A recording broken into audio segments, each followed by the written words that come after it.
Presentations. I have the honor to introduce my dear colleague Peter Stevens. Peter is our expert in blockchain and distributed ledger technologies. He has been with UBS since 2003 in various tech positions, most recently the CTO of UBS in Asia. Blockchain is hardly out of the news at the moment, therefore it will be interesting to hear Peter's latest thought about the subject. Peter, over to you.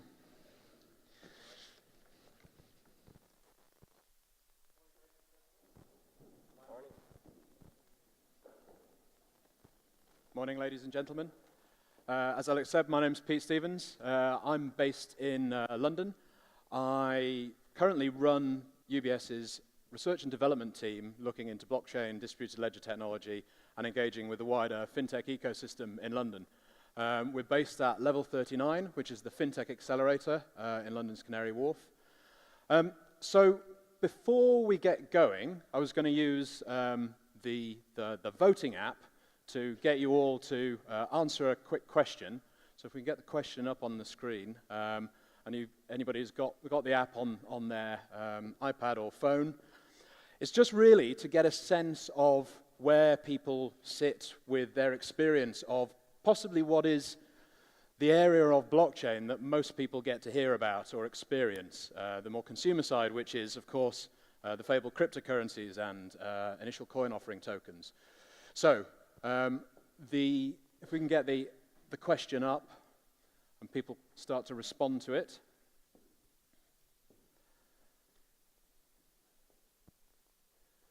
So very much this is trying to find out, have people got an interest in owning this stuff?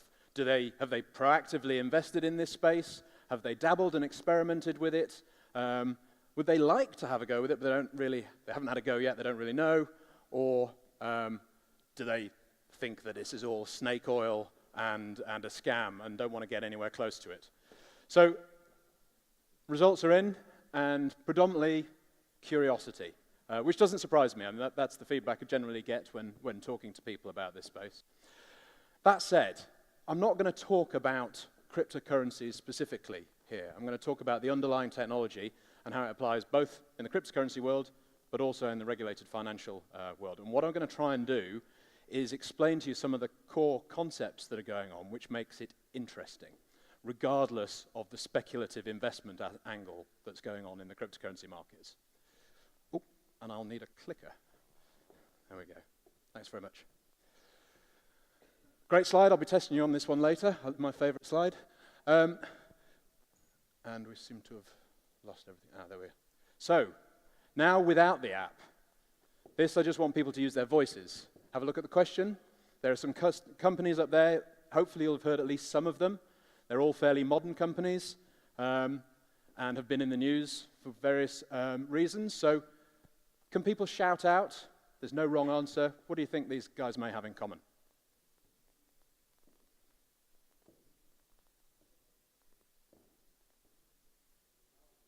Technology? Yes? Anything else? Blockchain? Probably not. Some of them may be dabbling with it, but I don't think that's their core commonality. Sorry? User-friendly? Yeah. Sorry?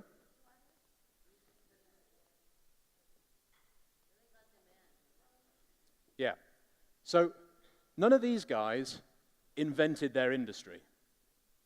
They're all traditional, old industries, which new companies have come up and grown very, very fast, because they brought entirely new business models to an existing industry.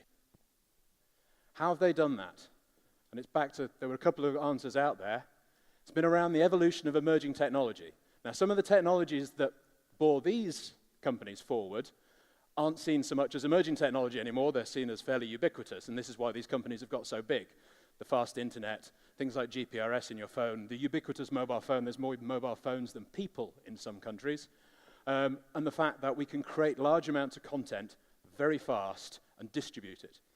This has enabled people to come up with new business models that just weren't possible before. And therefore, these guys have come and jumped into that space and effectively been able to disrupt existing industries. So that's actually how we'd like to put a lens over fintech in general. obviously I work in UBS in technology. Banks have been doing financial technology for a very long time and have even been using new technologies and cutting edge, especially, say, on the investment banking side. But the reason fintech is actually a legitimate buzzword is because it's companies using new technology to come up with new business models that are going to challenge the incumbents in the financial services space. There's a lot of buzzwords out there. There's a lot of noise. Where is the signal? How do you differentiate where the snake oil is, where the vaporware is, where the really interesting technologies are? And then beyond that, how do you actually work out which are relevant to your particular business? Well, we look at it from the perspective of the forces that are pressurizing our industry. And there's some very sort of traditional pressures like cost pressure, the need to grow, traditional competitors. But then we've also got things that have been emerging over the last decade, like severe regulatory pressure. But then also there's the pressure from new competitors, whether they be small startups in the traditional fintech space, or probably more interestingly, the big tech giants starting to dabble around the edges of financial technology, whether they're Tencent, Alibaba, Google, or Amazon. Then we look at a set of technologies in the middle. The ones that we think are most likely to be impactful for us are cloud, the sort of data analytics through machine learning and AI that we've just been hearing about, and blockchain technology. And the responses we have to deal with some of these pressures could just be straightforward efficiency, automation, front office or back office. But then more interestingly, it gets to the point of how do we reshape the industry, take services out and share them that aren't competitive across an industry. As more and more of the value chain gets digitized, do the profit pools start to shift? Do previously profitable parts of the value chain suddenly become commoditized and sort of disappear, and there's a winner-takes-all type of platform? Do we have the opportunity to create entirely new markets and products that didn't exist before? So, blockchain in that context. Where does it start? So at the fundamental core of it that was interesting from a financial services perspective is the distributed ledger. So the way to look at this is sort of to look at the way financial services have historically been architected. Very siloed, proprietary data stores that are held within highly secure institutions. And quite frankly, within those institutions, there's lots of little silos of data as well.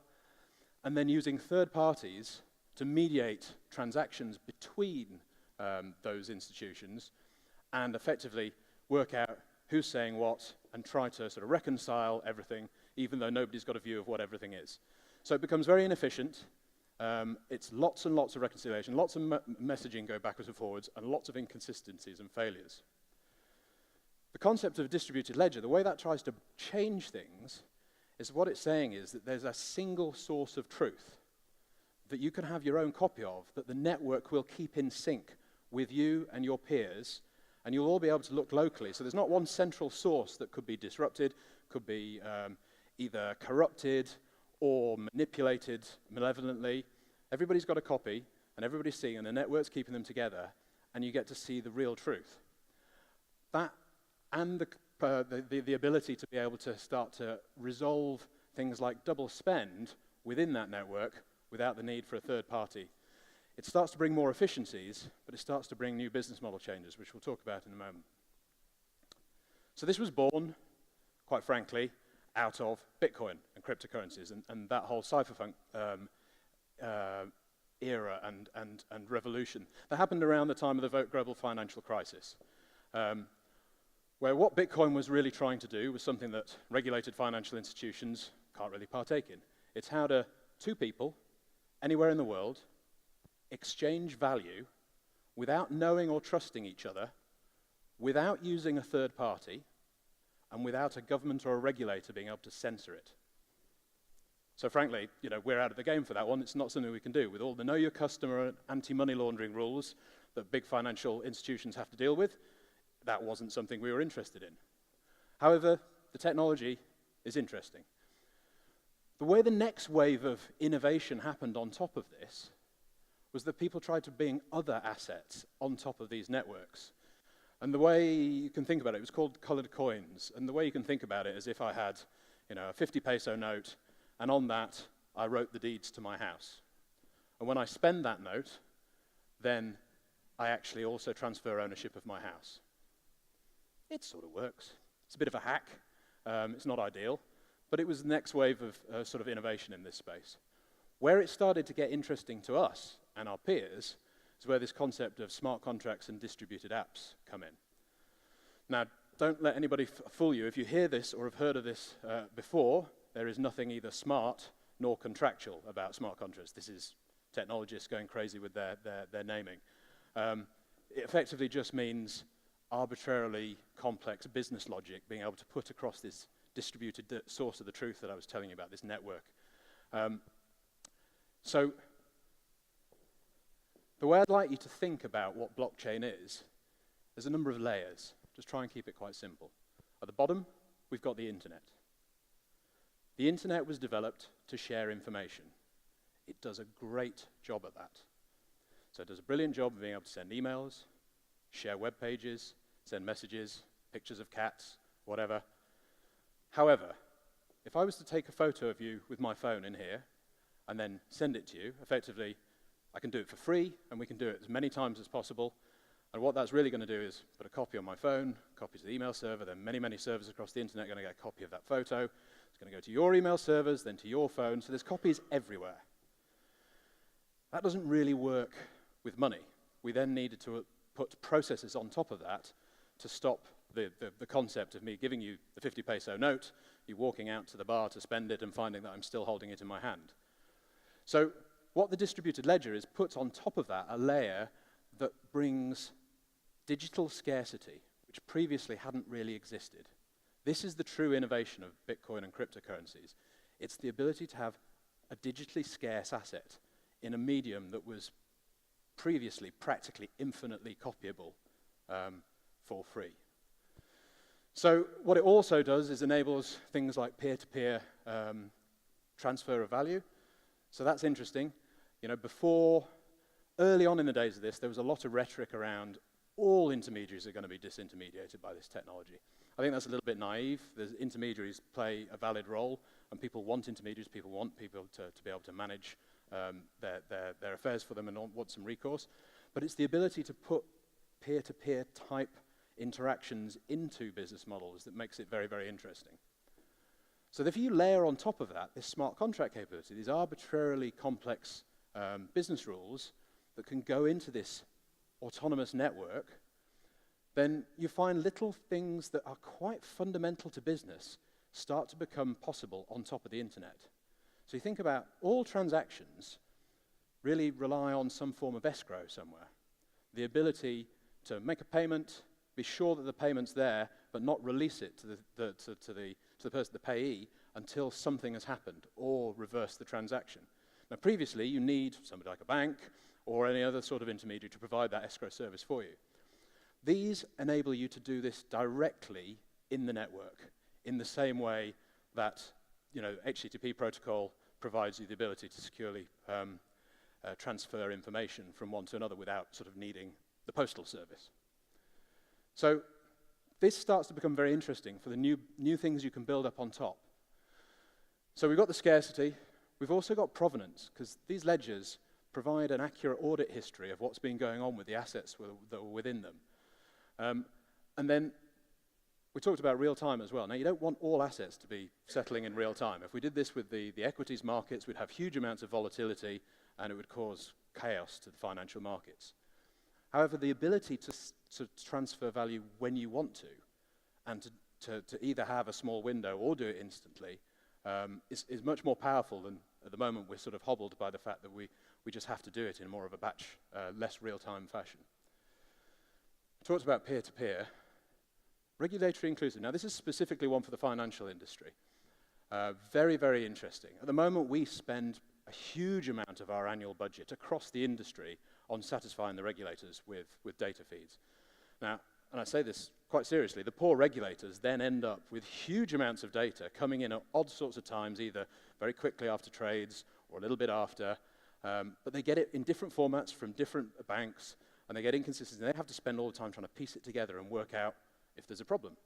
If instead you have this single source of truth, and they're privy to it, and they can be permissioned to see parts of the information that they would normally be allowed to see through reporting, it becomes a side effect. You've just taken out a huge amount of effort and cost in the industry and turned it into a side effect of just the transactions occurring. So how are we looking at this? Well, this is our small team. The top 2 rows is the team who are doing research into the space. We very much are tasked to look at the technology, look at the industry. We're not developing new protocols. We assess them and have a little look, see whether they're relevant for us, see whether we want to use them. We help UBS incubate ideas. We don't come up with all the ideas, but we work with various parties in the organization.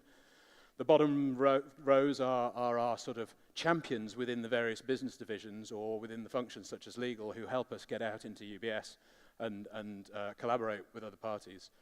But we're sort of very much about research, driving early stage ideas, and then releasing the ideas as they grow up into more fully fledged projects. So why are we at level 39? Level 39, to avoid any confusion, is not a UBS thing. This is an independent fintech accelerator set up at Canary Wharf. It's actually owned by the Canary Wharf Group to provide diversity to their real estate and bring startups into what is a real estate area with just lots of large financial institutions. We deliberately went there because I like to say blockchain is a bit like a party. It's no fun when you're on your own. It's all about collaboration with others. It's about creating trust. It's about creating networks of trust and being able to exchange value between them. So you need to be able to collaborate with your peers, with your competitors. You need to be able to work with academia, investors, VCs, accelerators. And so we wanted to be outside of the normal bounds of UBS to be able to have this neutral space where we could collaborate with all these sorts of organizations. And also it's cutting edge tech, and it makes it a little bit more difficult in quite a clamped down IT infrastructure. It's better if we're outside. So what was our journey? We've done quite a lot of experiments, but these tell a little bit of a story. So the first experiment was to have a little look at a bond. Could we model, was our hypothesis that these smart contracts and these blockchain protocols could be useful for the sorts of assets we traditionally serve at UBS? So we tried creating a bond. It wasn't the full life cycle, it was just issuance and coupon redemption. And long story short, it proved our hypothesis. This was interesting technology, but it was way too early for what we needed for industrial use of bonds. So we sort of parked that, going, that's great, come back to it when the technology matures a bit. We tried something else, and amongst others, we tried to get away from the more regulated space and have a little look at loyalty points. We thought, it's a space that we're in, but it's not heavily regulated in the way that other financial assets are. So we built up a proof around the loyalty program. We congratulate ourselves brilliantly. We seemed to resolve all sorts of inefficiencies. The merchants got paid instantly. It was really easy for the people with the cards getting the points to redeem them. It was all a frictionless experience. We re-engaged with the guys who own the loyalty program at UBS, and they practically had a heart attack when they found out that it was also frictionless. They said, no, the friction is actually in there by design. With the way we have the current setup at the moment, the business model assumes that there won't be full redemption. And so we would have to actually change the way that the business model is set up. And so that taught us a bit of a lesson that actually it's not just about sticking technology in to automate the existing processes, that you actually need to move the process and change the way that you're sort of setting it up when you're doing quite an evolutionary technology set. But some things we started to notice as the more of these sort of things we built, we were solving the same problems over and over again. And one of them was fundamental, for us especially. It was cash. Given that we aren't dealing in the native so-called currency of blockchain technology, such as Bitcoin, we needed some way of getting fiat currency. We needed some way of getting the Mexican peso, the US dollar, the British pound onto these networks, and that when we made a transaction, that really changed ownership of real money. But we weren't spending, at the end of the day, some sort of aggregated payment through the traditional rails to clear everything down. That would have spoilt the entire point. So we created this thing unsexily called the utility settlement coin, and that deliberately has quite a dull name because it's not trying to be a cryptocurrency. This is actually synthetic central bank digital cash. We're working with various other banks. It started 2015 with us and a startup called Clearmatics then move forward in the next year to another 4 banks, and now has got about 12 to 15 banks involved. This is not retail cash, this is around institutional cash. It's how do banks with bank accounts at central banks use their capital more efficiently and use blockchain technology to do that, and to help the central banks move forward with their research into this space. Central banks are rightly quite nervous about this stuff. One, they don't want us to be, printing new money and escaping their monetary control. On the other side of things, they want to make sure that if you create a very frictionless, a bit like with a loyalty card, if you create a frictionless way of moving money around, is there actually a risk that you create more systemic risk? If you haven't got the sort of kill switches, could you create a run on a central bank? And how devastating could that be? So this is a slow burner and will take a lot of time to play out. Other foundational building block was digital identity. We needed to be able to deal with the identity of people, companies, legal entities, and machines. And the machines part is becoming increasingly important for the whole future of the Internet of Things. Other assets then, depending on the case, may become interesting, so you might want to get equities on there for certain sort of things, but those were our fundamental building blocks that we needed to solve before then other more interesting products can be put on top. So this slide's a little bit wordy, a little bit dull, but what this is to try and sort of show, we've got 6 projects now that have grown up publicly and are now trying to get live this year. So where are we in the cycle of reality? They will probably won't all make it. One has actually already gone live. The one that actually doesn't involve any financial transactions is sort of reconciliation tool for reference data in the financial system. But the others will be trying to go live this year. The interesting part really is on the right-hand side. We've got lots of different protocols. At the moment, we do not believe there's a clear winner. This technology is still evolving. It's still in early stages. So it's not clear that there's one blockchain protocol that's going to rule them all yet. I probably think there won't ever be. But we're deliberately hedging our bets, keeping our options open, and understanding a variety of them. But the themes we're now focusing on, whereas I think previously there'd been an element of how do we use this technology, how do we apply it to our organization, now we're more interested in holistically what is like a future stack.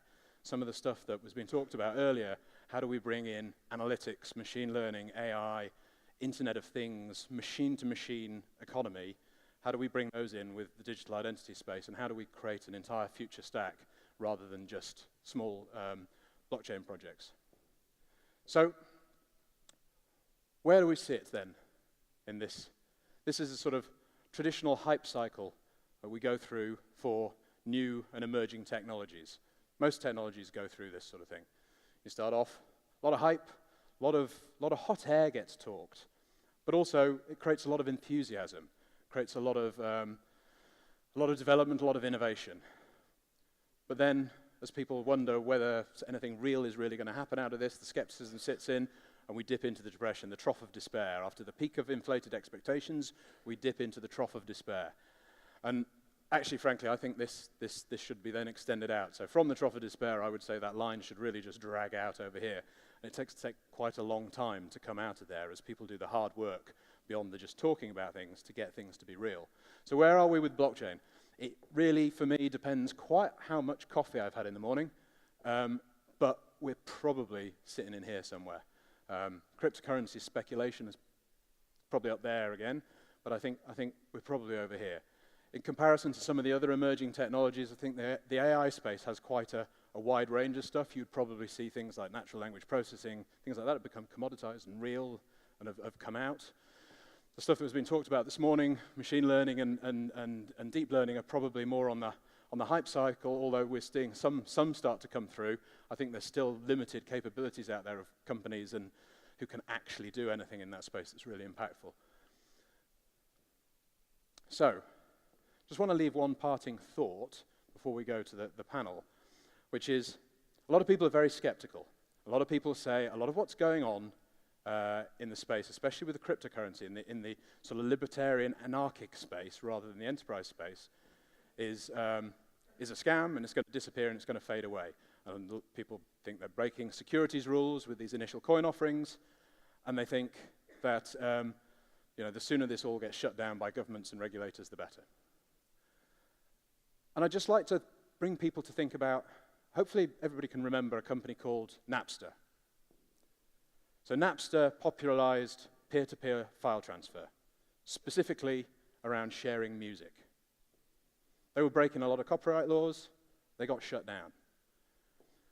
However, their legacy was to completely change the way the music industry worked and to bring a whole level of disruption. And the music industry has turned on its head since then. You've got the iTunes now dominating. The previous monopoly of record stores and record companies been broken by this peer-to-peer decentralized technology. So even though what it was doing was breaking laws at the time, and would still be breaking laws now, the ideas that it spawned didn't go away just because it was shut down, and people moved on and evolved the concept and created entirely digital disruption to that industry. And so that's one of the reasons that we're still taking this whole thing very seriously, despite the fact we're quite cynical about the speculative bubble of cryptocurrencies. We're taking the impact of where it's going to lead in the future, in the next 10 years, very, very seriously. Because that disruption, like we say, once it's got out there, is likely to be here to stay. Thanks very much.